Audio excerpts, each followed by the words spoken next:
Excellennial here with another story-based Excel tutorial. And today I'm telling you about Olivia the Candle Maker. Olivia has her list of revenue for each of the last 16 months. She'd like to find a quick way to see which month she made the most money.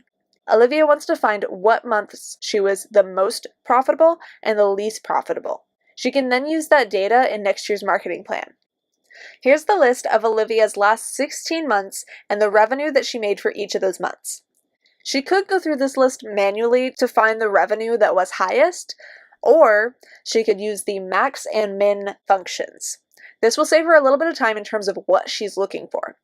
We're going to start with equal max, and then press either tab or select the max function from the dropdown. And now we're going to select the entire column of total revenue. From there, it'll tell us the highest number in that entire column. We could go through and select each of these cells individually, but that's just going to take more time. You can still program the function that way though.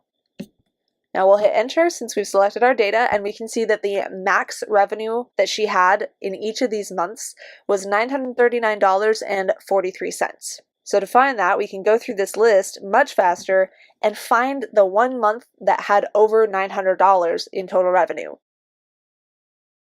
So that was a lot faster than going through it manually.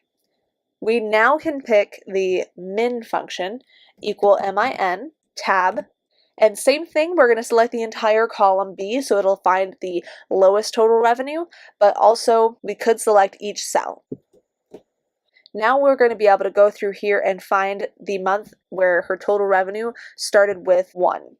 So now we know that her lowest month in revenue in the last 16 months was September 2016 at $164.04. Olivia can see the benefit of using the min and max functions to find the max revenue that she made in the last 16 months and the min revenue that she made in the last 16 months.